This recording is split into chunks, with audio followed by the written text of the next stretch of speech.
Hey guys, Pat here from Rain Country. God, it's good all the time. Well, today I'm standing in front of my little 2013 Volvo Excavator. It's an ECR88. And the other day I was doing a little bit of work with it and I incidentally broke the track. I don't think I ran over a stop or anything unusual. It just decided to break. I've never replaced a track before on an excavator, so this is going to be my first go at it. Right here you can see what the insides are made out of. That's a cable that have seen better days. Obviously broke. And you can see down in here how it's constructed. Well, the other day I heard a pop. And like I said, I don't think I was doing anything strange, but it bounced somehow. I don't know if the track was maybe too loose, maybe it needed adjusting. Obviously it needs adjusting now because it's stretched out. I'll show you the other side.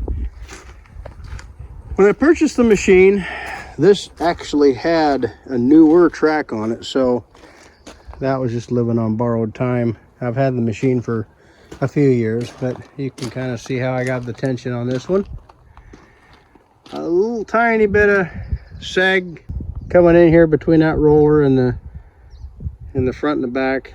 It just sags just slightly. I'm going to pick this up, check to see if it's sagging real low. If it is, maybe I'll put a little more grease in the tracks. I can turn the boom perpendicular to the track and then lift this side of the machine up and off the ground to make that track go slack. Or what I'm going to do is, because I have a blade in the front, I can turn the machine around like you see it and then apply pressure, down pressure with the boom, and then down pressure with the blade, and then just pick the whole machine up. That way I'll have this whole front exposed instead of having the boom in front of the track. I have an idea using the telehandler or the backhoe over there to assist me getting this old track off of here. Again, new frontiers for me. Hopefully I can take you through the process and you can see what to do and what not to do, but in the end, I hope to win. So each one of your excavators is going to have a little window in the side down here to where you can tighten the tracks. Deep inside there you can see a grease zerk, and that's how you apply grease to tighten them. Or you have to remove the zerk to let the grease out. And then in this case, I'm going to have to let the grease out. Then when I get the track replaced, I'll have to let the grease in. In this particular case, I've already got this set up. This is an 11 millimeter.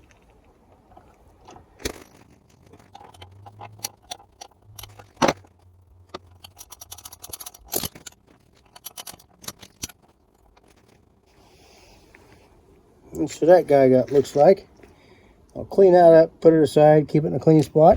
And again, the way that I have this machine set up right now is to lower the bucket down, then on the back side, lower the blade, and just pick the machine up that way. Or you can turn perpendicular to the track.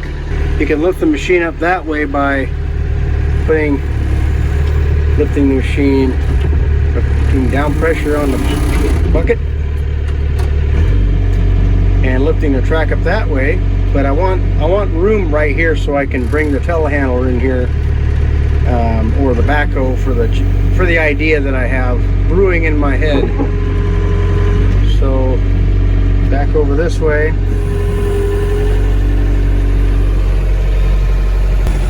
parallel to the track, and we'll put some little center of the bucket in between the two tracks. Down, and then down with the blade.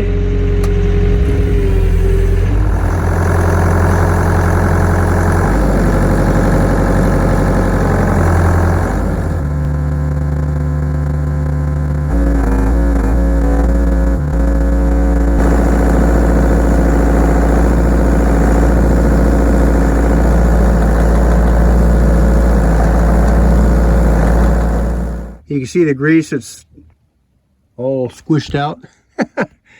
Yeah, it looks like it might be, oh, a half a tube or something like that, a grease that's come out of there.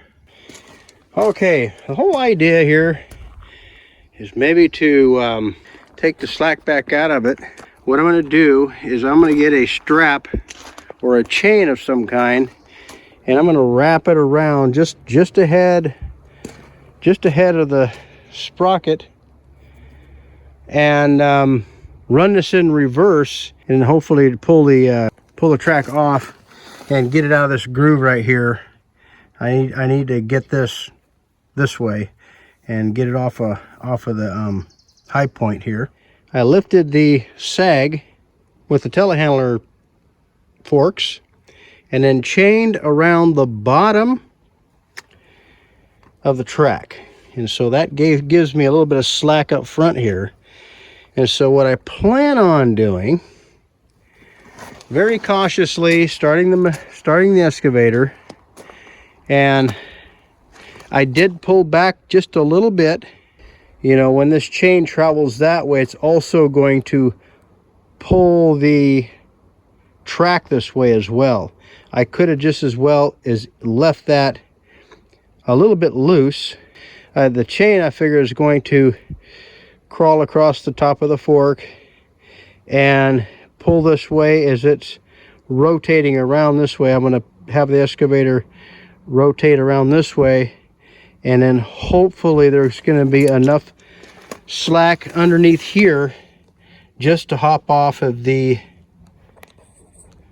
rear idler, I guess you'd call this. So here goes attempt number one.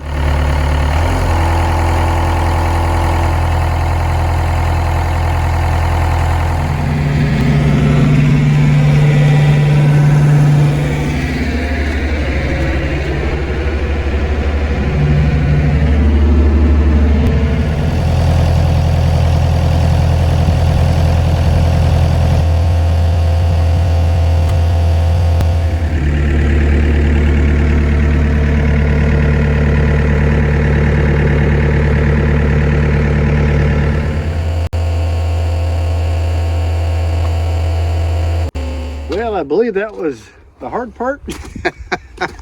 Hopefully, I know getting the other one on is going to be possibly a little bit trickier. I suppose if I just back up with the maybe lift this up a little bit, and with that chain, I'm going to be able to pull this front of this track away. Lift this up, and I'm pulling back. That'll give that enough slack just to roll right off of there. We're going to give it a try.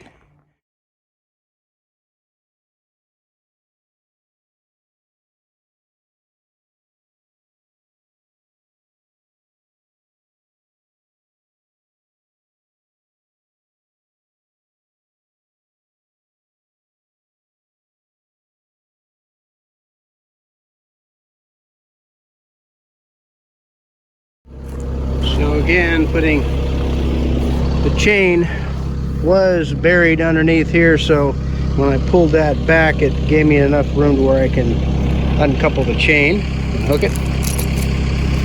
So yeah, I'm so glad that worked. But there is a right and a wrong way to put a track on. So wherever the blade is, wherever you're pushing, you want these pads here, or these track styles. See how they're pointing out this way? Pointing out this way. That's so when you get into a surface that might be a little bit muddy or whatever, then what happens is you're pushing the mud out. Instead of coming back the other way, you'll be pushing the mud into the center, and so then it won't gain traction as much. This will kind of self-clean the mud out of your track. So whichever way your blade is facing the front of your machine, you want the tracks to go on with the treads to be facing this way, so it pushes the mud or debris out instead of cupping it and pushing it in towards the center, and then you just basically float on top of whatever it is you're trying to walk across and get traction on. So there is a right way to put on a track. I have a couple ideas, and we'll see if they'll work, or hopefully they'll work. Is I am going to go and widen out the forks as much as I can. Hopefully set the track on the rear idler.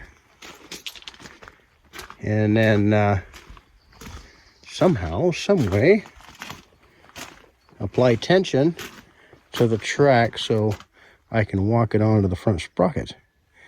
So what I can hopefully do is get the track onto the idler on the backside, get it up on the top roller, apply pressure this way, and walk the track onto the sprocket.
excavator down too low, so the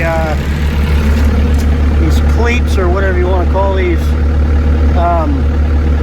parts in here, are going outside of the bottom rollers. So I got to raise the excavator up a little bit. It's starting to track onto the sprocket, which is what I wanted it to do. Because these bottom rollers here is starting to come off of the idler on the back.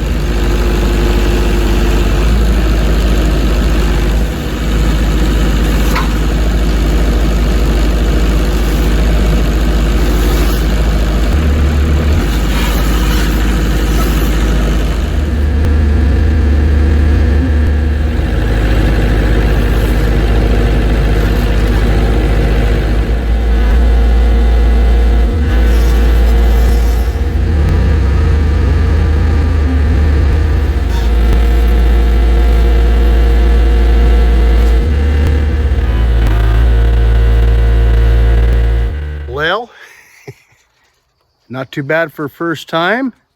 I didn't sweat too bad. I didn't have to sweat at all if I'd have thought that through a little bit better. Other side would probably go a little easier. Sprocket on first, idler on second. I think that's what we want to do with the second one. So I gotta go ahead and doing that so they match. Keep the old good one for a backup.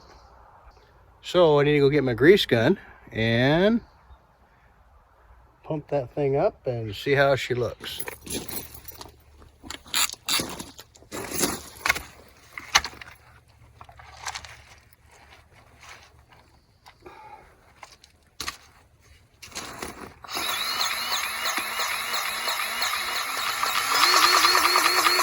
Very close to look it. I'm going to suspend the front end so I get an accurate reading. So right about in the center of this, which was right here.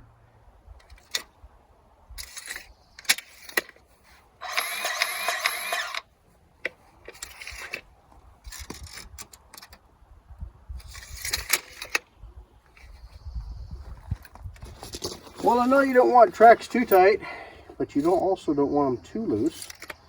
So I will verify that reading on the book in the manual.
So that did go a little bit smoother, and just about the time you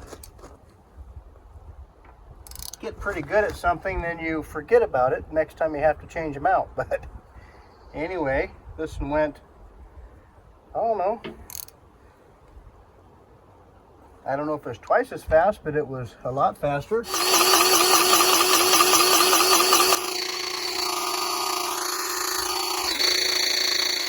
Well, it almost takes a little bit better than a full tube of grease to make this happen. Jack this back up. Cody, what do you think? What do you think, buddy? Huh? Well, what are you doing? Huh? What are you doing? Where's that? Are you getting a rat? At any rate, just gonna go ahead and get some more grease and pump this thing up, and we'll be good to go. I'll take that other track and stow it somewhere in case I need it. Well, hope this gives you guys entertainment or helps you out if you're by yourself, and if you got like a backhoe or forklift or something like that. Thanks for stopping by. Take care, and God bless.